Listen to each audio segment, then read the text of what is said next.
Certains romans nous marquent profondément, nous captivent au point de nous absorber complètement. Nous nous retrouvons plongés au cœur de ces récits, poussés par la curiosité à en explorer les détails, dans l'espoir de trouver des réponses aux questions qui nous hantent. Je vais vous parler d'une de ces histoires, une histoire à laquelle je me suis attaché et dans laquelle j'ai vécu pendant mes séjours au Yémen.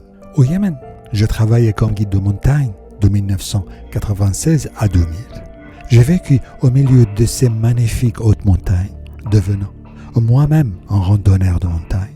Je dormais sous une tente la nuit et gravissais les montagnes le jour, traversant des villages reculés en altitude et m'imprégnant de cette mélodie mythique. Les montagnes, le brouillard, la nature, tout m'enchantait. Les paysages, les habitants, le désert, les mers, les montagnes et les aigles qui planaient dans le ciel, nichés entre les sommets. Elles se dévoilaient à moi lorsque le nuage en était dégagé. Je découvrais l'aigle suspendu dans les airs, les ailes déployées au-dessus des courants d'air, non loin de son nid sur les pentes de la haute montagne. J'avais l'habitude de voyager avec mon groupe, généralement composé de 7 à 14 personnes, pour visiter ces villages et rencontrer des gens naturellement solitaires, de générations différentes. Leur hospitalité était si spontanée que nous devenions rapidement amis. Un simple petit déjeuner, préparé par un agriculteur, travaillant dans son champ, suffisait à nourrir tout le groupe. Le soir, nous nous réunissons autour du feu pour dîner, bavardant avec la montagne imposante en arrière-plan, ses lumières lointaines se mêlant aux étoiles, les rendant difficiles à distinguer. Je savourais ces paysages magnifiques et partageais des récits d'Orient avec mon groupe, créant ainsi une soirée qui resterait un souvenir précieux d'un beau voyage au Yémen. Un jour, un touriste m'a laissé le livre qu'il lisait pendant le voyage, un roman intitulé Fortune carrée, de l'auteur français Joseph Kessel, qui raconte une merveilleuse aventure au Yémen. L'histoire a été écrite en 1930, alors que l'écrivain séjournait au Yémen. C'est lors d'une promenade sur la plaine volcanique de Sanaa qu'il a aperçu le jeune russe Igrichev, chevauchant le cheval de roi du Yémen, appelé Imam, qui devient le héros de son roman. Igrichev était si proche du roi qu'il lui avait prêté son cheval. L'auteur décrit le capital du Yémen, Sanaa, au milieu de la coupe prodigieuse de pierre et de lave que ferment les Djebel yéménites. Se dresse isolé du monde et près du ciel. Sanaa porte le sceau de la fable et de la vie en même temps.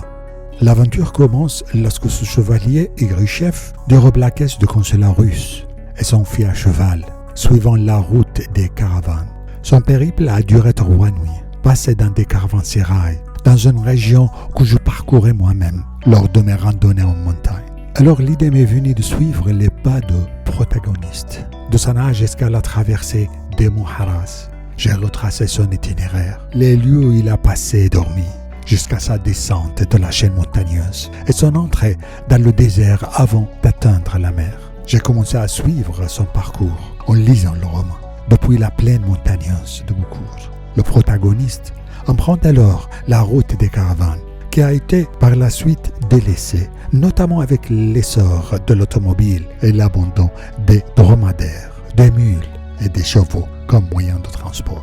La route montagneuse et escarpée a été remplacée par une autre route goudronnée entre Sanaa et Hodeïda. L'ancienne route des caravanes, en grande partie abandonnée, il n'en restait que des fragments, notamment le long des pentes, menant au sommet et au village d'altitude. J'ai suivi son itinéraire depuis Sanaa jusqu'à sa descente des montagnes vers le désert, en direction de la mer Rouge, pour embarquer sur un voyage maritime vers l'Éthiopie et la Somalie. La route se perdait parfois dans les vallées, mais elle était toujours présente, surtout lors de l'ascension des hautes montagnes. Elle a été construite de gros roches massifs et robustes, ce qui les rendait peu vulnérables à l'érosion. Je passais les soirées avec mon groupe sur les sommets, soit dans un campement, soit dans une maison yéménite. Certains de ces lieux sont mentionnés dans le livre, comme Souq al-Khamis, Menakh al-Hijara, et d'autres que nous traversions régulièrement. Les itinéraires empruntés par le protagoniste étaient à bien des égards les mêmes que ceux que nous suivions lors de nos randonnées en montagne. En suivant son itinéraire, j'ai constaté que les plannings mentionnés dans le récit étaient corrects, comme si l'auteur avait réellement parcouru ces lieux. Certaines régions avaient même conservé leurs caractéristiques d'origine. Elle mentionne avoir traversé une région grouillante de singes. Et en effet, cette même région en abrite encore de nombreux. Dans la région montagneuse, il a fait 5 haltes importantes pour permettre aux chevaux et aux autres animaux de se reposer.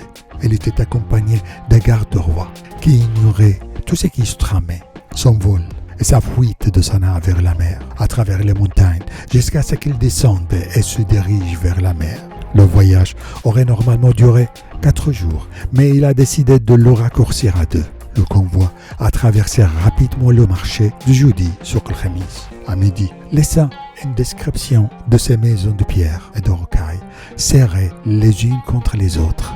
Vient ensuite le Wadi Mafhaj, où les routes se rétrécissaient considérablement jusqu'à atteindre le fort de Mafhaj, qui, tel que décrit dans le roman, reste primitif et sauvage, avec quelques maisons regroupées à ses pieds. Des portions de route subsistent encore à Grichef et à passer la nuit entre les murs blancs de la chambre. Et c'est là que le protagoniste a dormi, la tête posée sur la selle de cheval de roi, déterminé à atteindre le village de Wasl le lendemain. Le livre mentionne bien sûr le café yéménite, réputé pour son goût délicieux et qui garde toujours sa réputation. Le deuxième jour, ils ont accéléré le pas dans la vallée de Mafhaj, une vallée cernée par une haute paroi rocheuse qui semblait l'isoler. Sur leur gauche, ils ont aperçu une ouverture, une fissure cachée, recouverte d'épineux, de figuiers sauvages et de jujubiers géants. Un sentier serpenté entre les effleurements rocheux. Ils ont traversé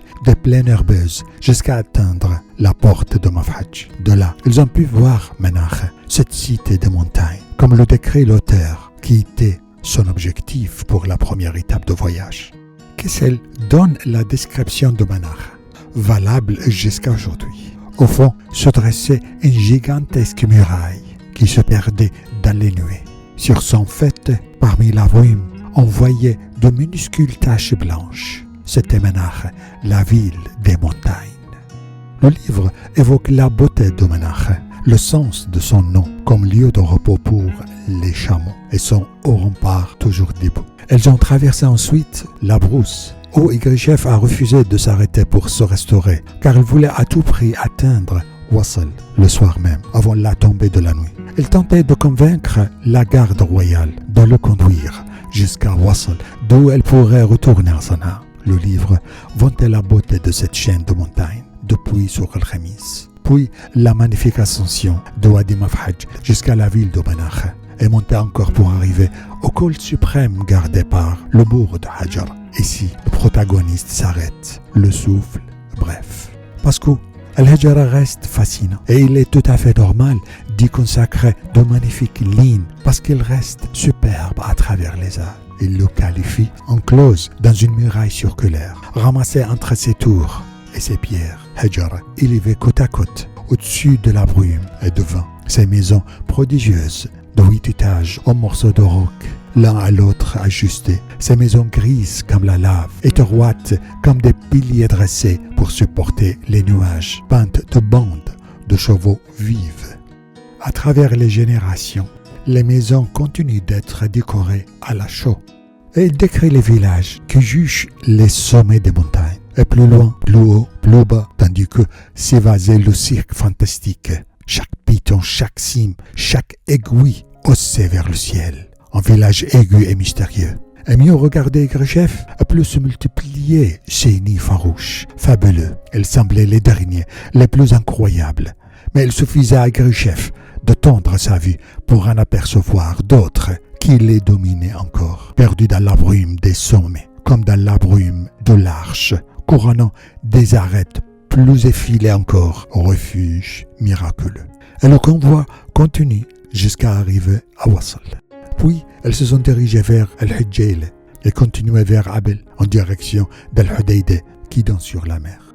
J'ai suivi ces traces, vivant entre les lignes de romans et les sentiers de montagne, imaginant chaque dialogue, chaque description, chaque pause, chaque ralentissement de la caravane dû au terrain accidenté et chaque accélération lorsque la route s'élargissait et s'aplanissait. Ce qui est beau, c'est que l'auteur a réellement parcouru cette route avec tous ses méandres, de sorte que les descriptions étaient toujours exactes. Quant au village, elles restent inchangées, avec leur monde éblouissant et fantastique. Et peut-être, elles le seront à jamais. Elles demeurent un symbole de l'histoire, comme un livre ancien préservé des intempéries. Quant à moi et aux protagonistes de roman, nous ne sommes que de simples passants devant ces montagnes et ces villages fortifiés. Ces montagnes devenues un lointain souvenir qui me hante et m'inspire par leur beauté lointaine avec les chapitres de cette histoire qui se sont entrelacés à ma vie et à ma mémoire.